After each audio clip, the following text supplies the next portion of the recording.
हमारा जीवन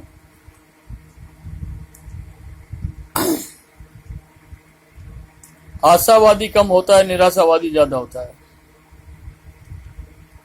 हम किसी कार्य को करते हैं तो उसमें किंतु परंतु बहुत लगा बैठते हैं, चाहे वो किसी भी प्रकार का कार्य हो। बहुत कम लोग ये बात जानते हैं, और जो हम निर्णय कर रहे हैं, जो भी बुद्धि के द्वारा निर्णय हो रहा है, वो ठीक है।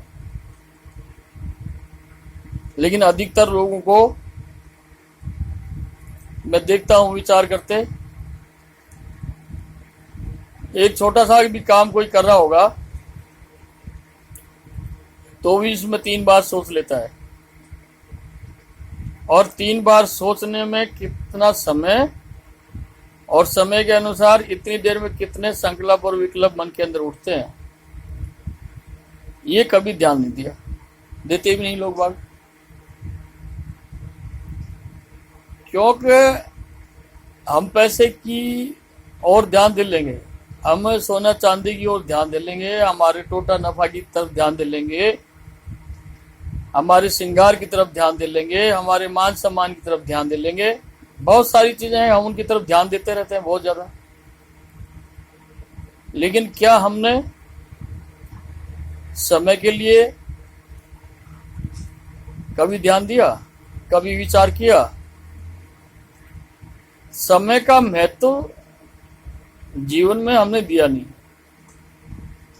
और या तो ईश्वर को कोसते हैं या भाग्य को। किसी का बहुत अनिष्ट हो गया तो ये कहता है सीधा ही भगवान ने कर दिया। किसी का छोटा मोटा नुकसान हो गया तो वो कहता है कि भगवान ने कर दिया। अब ईश्वर आड़े कहां आते हैं? यहां पर ईश्वर तो कभी किसी का बुरा करते नहीं। अरे परमात्मा है, जगत के पिता हैं, जगत के गुरु हैं, जगत के माता हैं, जगत के स्वामी हैं। परमात्मा कभी किसी का अनिष्ट कर नहीं सकते। हम कर्म सारे जीव के द्वारा ही हो रहे हैं, हमारे द्वारा ही हो रहे हैं। ऐसा कोई कार्य है जो हम नहीं कर रहे, लेकिन हम कर रहे हैं सकाम भाव से। जितने काम हैं सबको, कार्यों को हम सकाम भाव से कर रहे हैं, और इसलिए उनमें जो भी दुख सुख फील हो रहा है उसको हम जो है ना उसका फल मानकर बैठते हैं। जबकि ईश्वर की तरफ से ऐसी कोई व्यवस्था नहीं है। ईश्वर कभी किसी का बुरा, कभी किसी का अनिष्ट नहीं सोचते, नहीं करते भी नहीं है, क्योंकि ईश्वर न्यायकारी है। और न्यायकारी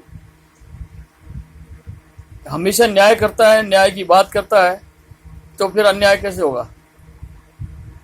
वो हमारी केवल सोच विचारधाराओं की स्थिति हो सकती है। जो हमारे अनुकूल नहीं होता वो हमको गलत लगता है, और जो हमको प्रतिकूल लगता है वो ठीक लगता है। अनुकूल प्रतिकूल तो दोनों एक अवस्थाएं हैं, लेकिन हम उन अवस्थाओं में बराबर नहीं टिके रहते हैं, और भाव के अंदर बह जाते हैं। और भावना कितनी प्रकार की दिन में हम बदलते हैं, कितने प्रकार के। अच्छा, कभी ध्यान से आप देखो, आप खुद के चेहरे को देखना, दिन में कितने बार परिवर्तन होता है चेहरा। लेकिन क्या कभी आप इस ओर ध्यान करते हैं? आप सुबह उठते हो, आपका चेहरा अलग किस्म का होता है, फिर आप जाकर मुंह पर पानी डालते हैं, मुंह धोते हैं, 10 मिनट बाद चेहरा सामान्य होता है, दूसरा होता है। उसके बाद में आप स्नान इत्यादि से निवृत्त होकर तेल वगैरह लगाते हैं, कंघी करते हैं, और डेकोरेशन का सामान लेकर सजते हैं, अपने आप को सजाते हैं। तो उस चेहरे में परिवर्तन नहीं हो रहा क्या? फिर कहीं रिश्तेदारी में जा रहे हैं, कि रिलेशन में जा रहे हैं, कि मिलने वाले के जा रहे हैं, या किसी की बारात में जाते हैं आप लोग, तो 3 बार शीशा देखते हो, बार बार देखते हो, है? कभी कोई बाल रह जाए, कभी कोई मेरी जो है ना कपड़ों में ऐसी नहीं लग जाए, तो सारे ये चेंज नहीं हो रहा तो क्या होता है? लेकिन उस चेंज को हम परिवर्तन मानते नहीं है। क्यों? परिवर्तन के बारे में हम इतना ही समझते हैं कि जो हमारे लिए नुकसानदायक, वो हमारी अप्रिय वस्तु जो है ना, वो गलत है। बाकी की जो चीजें हैं, बाकी की जो विचारधारा है जीवन में, बहुत सारी विचार आते हैं। एक मिनट में कम से कम लोग कहते हैं कि 18,000 विचार जो है ना, संकल्प विकल्प उठते हैं मन में, और उनको हम कितने विचारों को रोकते हैं, कितने विचार हमारे अंदर समाहित हो जाते हैं, ये हम नहीं सोचते और विचार भी नहीं करते इस पर। बहुत से लोगों को तो सारे दिन का यही पता नहीं रहता कि हमने किया ही क्या है आज। वो संसार के कार्य व्यवहारों में इतने व्यस्त हो जाते हैं कि वो स्वयं रात तक भी ये नहीं सोच सकते कि आज पूरे जीवन में हम किससे मिले, किससे नहीं मिले, क्या किया क्या नहीं किया। हम तो एक यंत्र की भांति काम करते रहे। जैसे आजकल ये कलयुग में परिवर्तन युगों का हो रहा है, हर चीज यंत्र से चल रही है, तो हमारा भी ये यंत्र है, लेकिन ये अंतर उस यंत्र से बहुत बहुत भिन्न है। इसी यंत्र में तो परमात्मा विराजमान है। 24 घंटे तुम्हारे हृदय में ईश्वर रहते हैं, लेकिन हम ईश्वर की बजाय संसार को चित्त में बैठा लेते हैं, हमारे हृदय में बैठा लेते हैं, और उसी को सत्य मान लेते हैं जो सत्य है नहीं।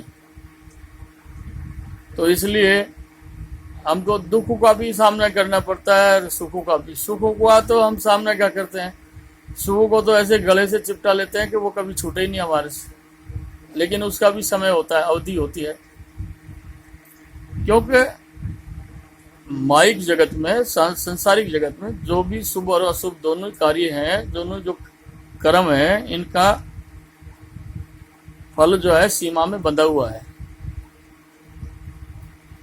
आपने किसी को 100 रुपया दान दिया है, आपको 100 रुपये का जो शास्त्र के अनुसार दान का फल मिलता है वो मिल जाएगा, उसके बाद में वो पूरा हो गया।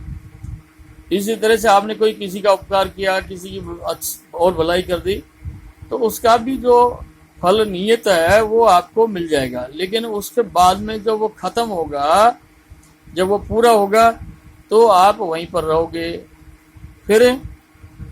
फिर आपके सामने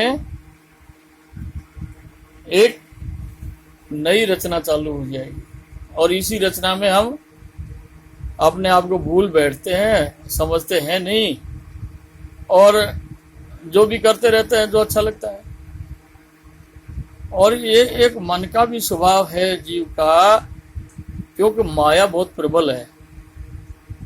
माया इतनी प्रबल है, इसके रंग हजारों रंग हैं। तो जो हमारे शास्त्रों में 5 विषयों का वर्णन आया है, तो ये विषय 5 कितने खतरनाक हैं, लेकिन है सारे काम के। एक भी ऐसा नहीं है जो काम का नहीं है, लेकिन हम ही उनमें विकार पैदा कर देते हैं विषयों में। और मन के द्वारा विकार जो उत्पन्न हुआ, और दोष हम सारे के सारे उन विषयों के ऊपर रखते हैं। जबकि जहर जिसको कहते हैं हम, विष जिसको कहते हैं, वो विष भी दवाई का काम करता है। प्राण लेता भी है तो प्राण बचाता भी है, लेकिन हम उसके गुण धर्म नहीं जानते और केवल विष की बुराई में लग जाते हैं। तो हमको हर विषय में पहले समझना चाहिए, और समझने के बाद में फिर उस पर टीका टिप्पणी करनी चाहिए। लेकिन कोई व्यक्ति ने हमारी बुराई कर दी, हम उसके खिलाफ हो गए। कोई हमारे अगेंस्ट पे खड़ा हो गया, हम उसके खिलाफ हो गए। हम कभी विचार करते नहीं है कि ऐसा ये क्यों हो रहा है, कर क्यों रहा है ये। आपको कोई बुरा बता रहा है तो क्यों बता रहा है।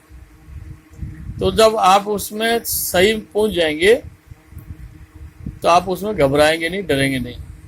और यदि आप में कमजोरी है, खराबी है, तो आप निश्चित रूप से भयभीत हो जाएंगे, डरेंगे और उससे बचने का प्रयास करेंगे। आज बस इतना ही। भगवान श्री कृष्ण के चरणों में अर्पण। मेरा आप सब लोग की ओर से बहुत बहुत धन्यवाद। जय जय श्री राधे। आप सब लोग इतना अमूल्य समय निकालकर और ये ईश्वर की चर्चा सुनते हैं, भगवान की चर्चा सुनते हैं, तो इसका निश्चित रूप से आप लोगों को फल मिलेगा। लेकिन आशा नहीं, कर्म करना तुम्हारा कर्तव्य है, फल ईश्वर के हाथ में है। और जो बीज बोया गया है वो तैयार होगा देश काल और परिस्थिति के अनुसार। जय श्री राधे, जय श्री राधे, जय श्री राधे, जय श्री राधे, जय श्री राधे श्याम।